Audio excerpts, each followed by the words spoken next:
In breaking news just coming in, sources are telling India today that the target of that police raid that was launched in Saint-Denis, which is in the northern suburb of Paris, was Abdelhamid Abaaoud, who is also the alleged mastermind of Friday's Paris attacks, which killed more than 129 people, although there is still no clarity about whether or not he was present in that building or whether the apartment is, which is believed to be holding the suspects.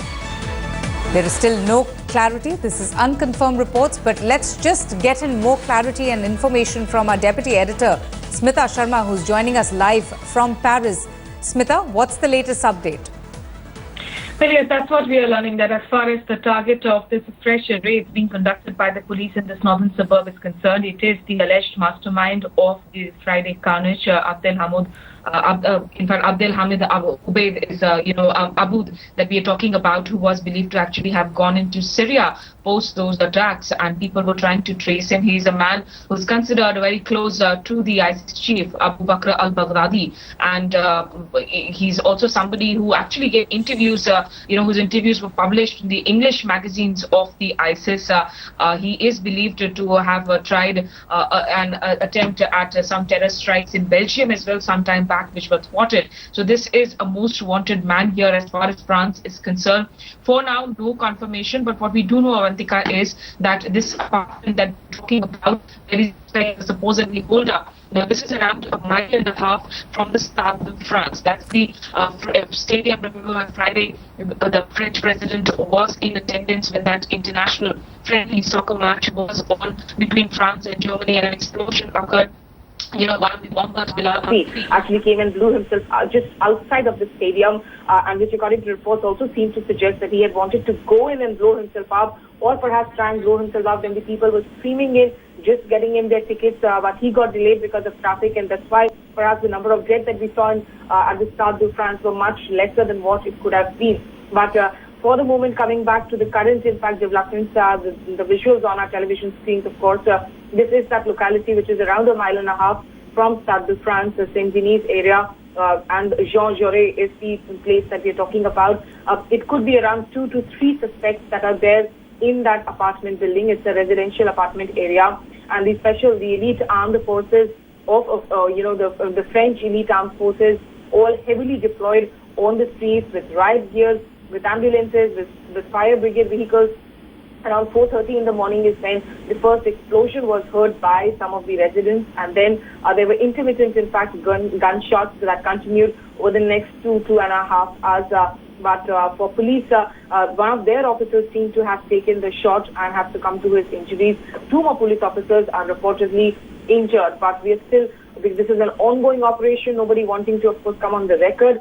The mayor in the area has called up people and has advised them to stay indoors, and has also appealed to them to stay calm.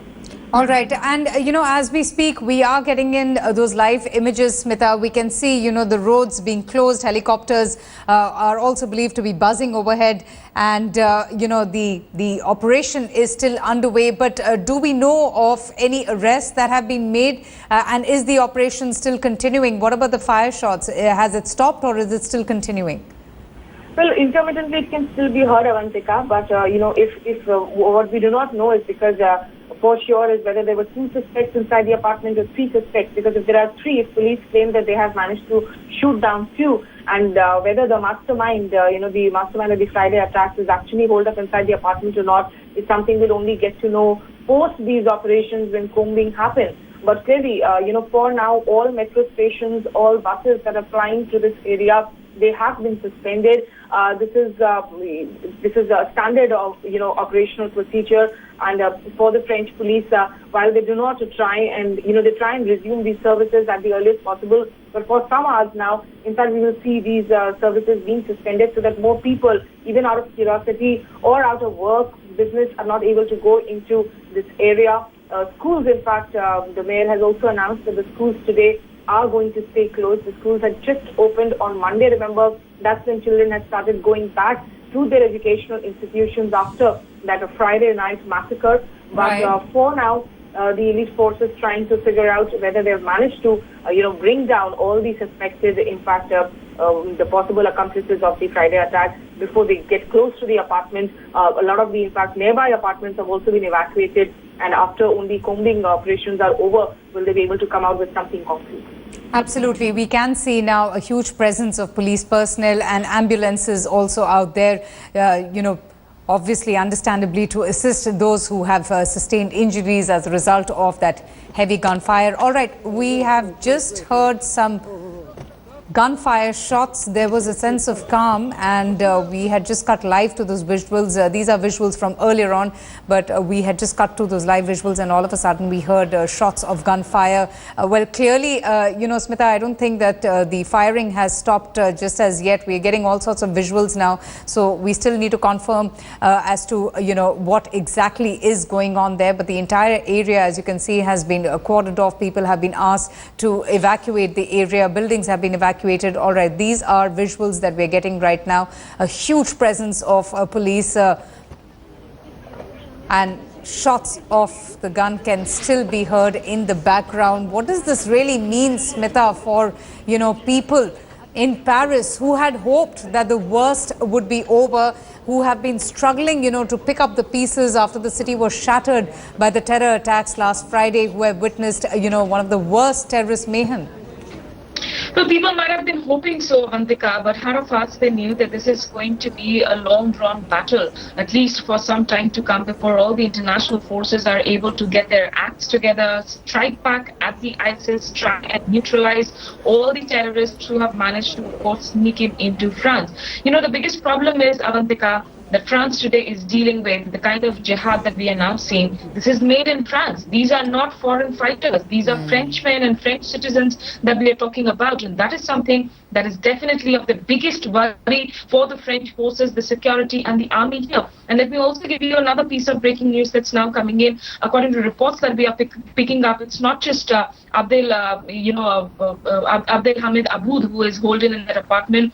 Perhaps even Saleh is also the other, in fact, alleged perpetrator of the attack is also holding at the apartment, is what we are learning. Saleh Abdesalam, that 26-year-old, in fact, perpetrator of the attacks, who has been on the run and who was also believed to have perhaps gone in. He was driving in towards the Belgian borders after those Friday night attacks, but in those early hours, he had not been linked to the Friday carnage, and that's why authorities had let him drive off. So if indeed that is true, that Saleh Abdesalam and Abdelhamid Abaaoud are holed up in that apartment, this could be the major catch for the French intelligence agencies. What we do not know is whether they are trying to negotiate with them at the moment, whether they have established some sort of a contact. But yes, intermittent gunshots can still be heard.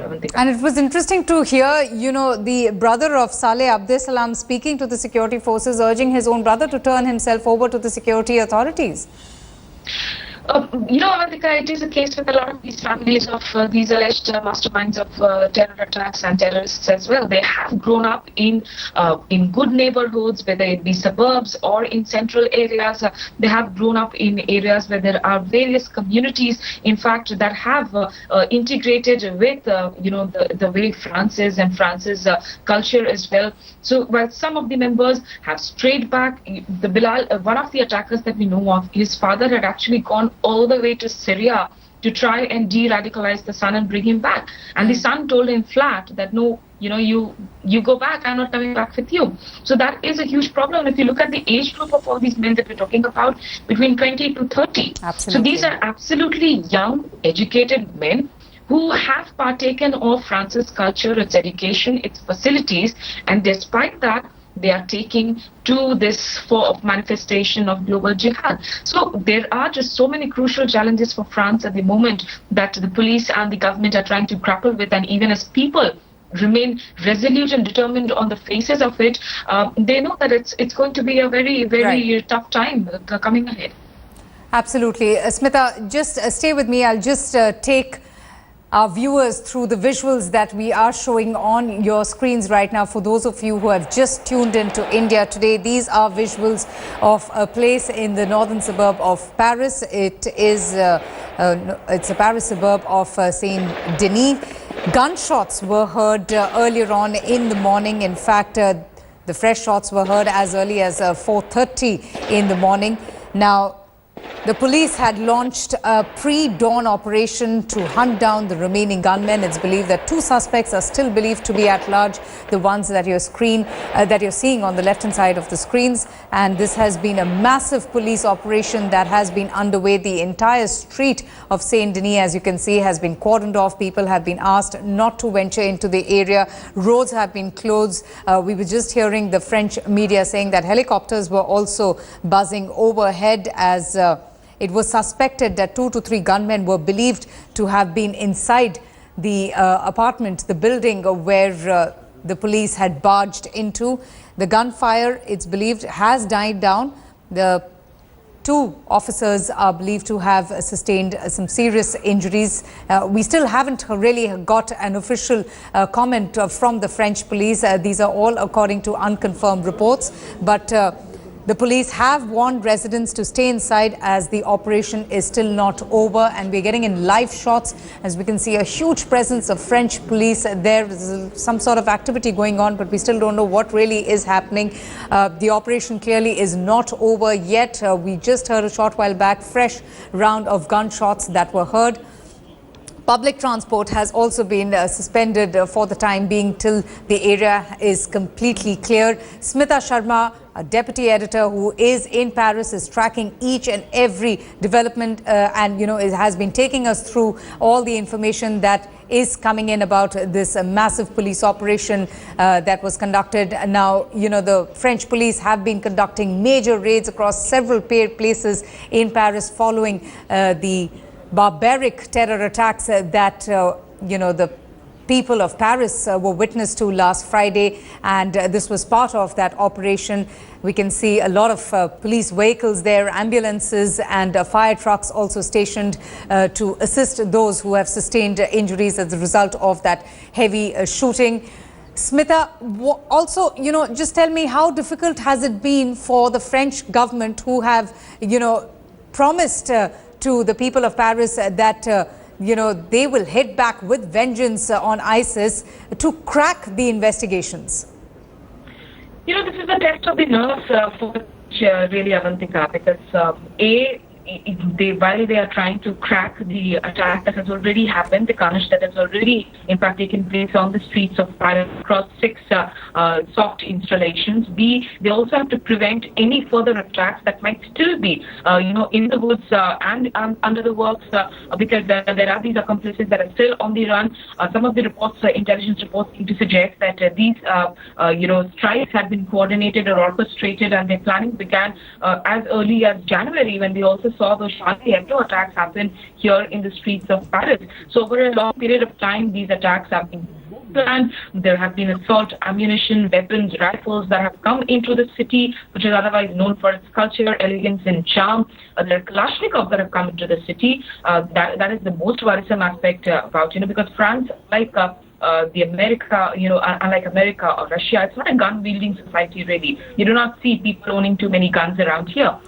So that's another worrisome aspect of the story. And the biggest problem, that this is homegrown jihad that France is dealing with. The fact that this is a made-in-France phenomena that you're dealing with. Young Frenchmen who have gone into French schools, who have integrated with French culture, with French neighborhood, they are taking to this fight on the street. And how do you stop this mindset? If somebody wants to just go gun trotting, get into a bar, shoot at innocent people who are just enjoying their Friday night drinks, or somebody wants to blow himself up, how do you stop this?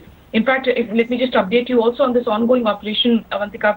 Yes. What we are being told is because there are residential, of course, complexes here, there are shops and shops as well, and all of them have been shuttered down. Some people did try coming out on the streets at around 6:30 to try and take a look at what was happening, but police have announced to them that do not keep your windows open. There might be a possibility of one of the, in fact, passers-by being injured, caught crossfire, which is again yet to be confirmed. But also the fact that this is perhaps an apartment which might just have 2 of the masterminds for whom a massive manhunt has been launched following this Friday carnage. There is Abdelhamid Abaaoud as well as Saleh Abdeslam, both the men who might just be in this apartment, which is close to the Stade de France, or the French stadium, where we also saw that attack happen, in fact, on Friday night.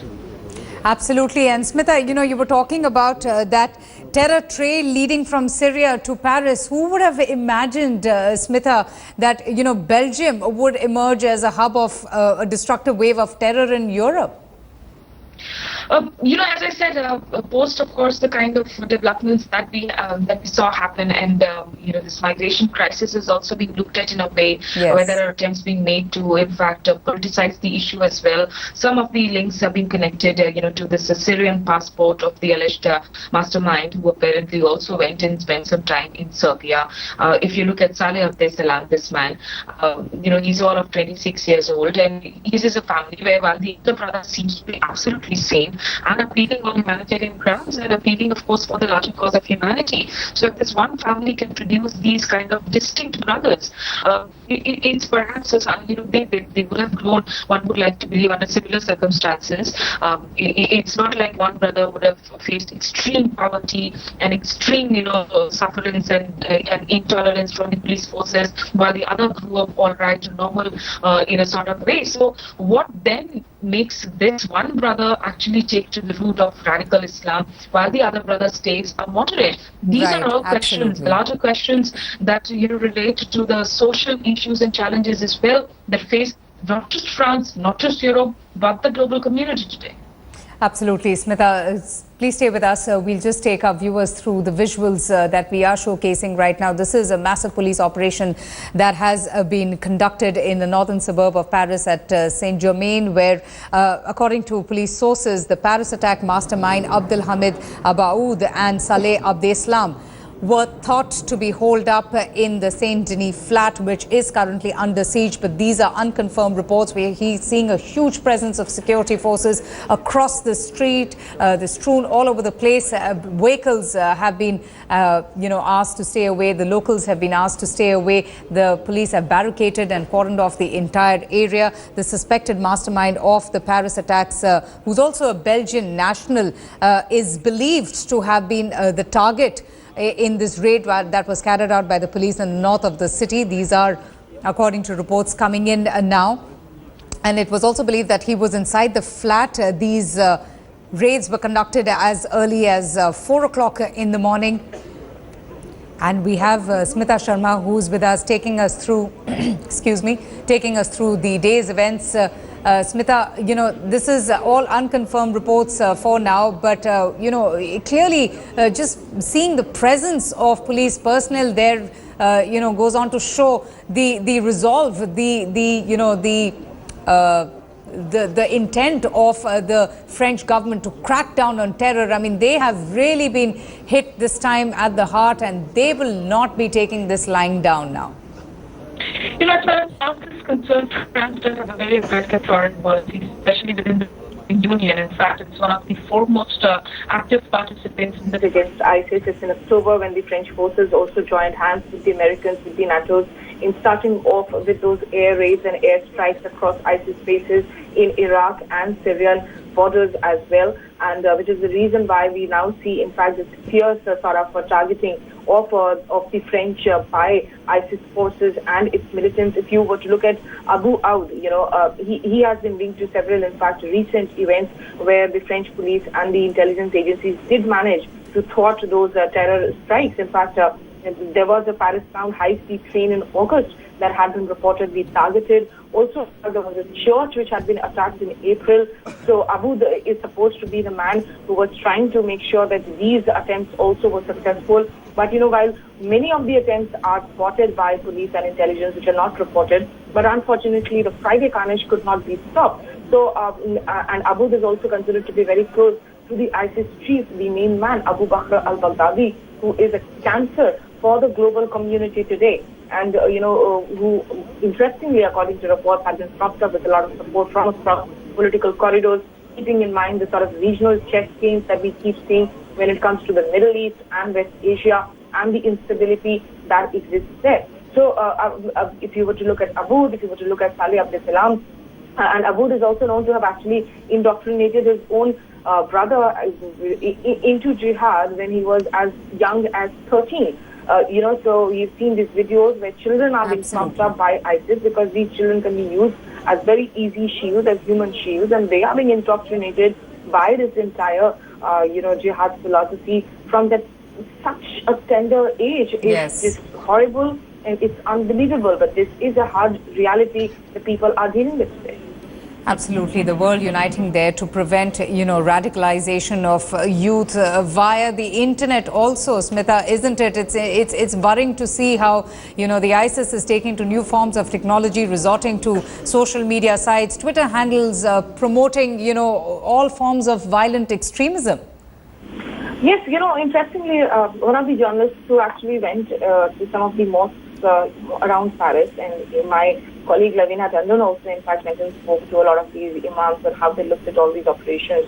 Now this person, interestingly, who is the rector of the mosque that is in the Paris suburb, if you were to go towards every Concorne, that's the spot where in fact Umar Mustafi, one of the other attackers who blew himself up, who's a French national, his mother was of Portuguese origin, and she was converted in this mosque, and the rector actually seemed to suggest that, listen, the problem is with Google, the problem is with internet, because that is the one where you have so much of material supply. It's not necessarily about hate preaching that happens in person, physically in mosques, but at the same time there are other imams too who agree that yes, there are mosques which radicalize youth, and they need to be under the radar, they need to be clamped down upon. So even the Muslim society here is looking at all of these issues. Absolutely. We will talk about this growing menace of terror in just a short bit, Smita.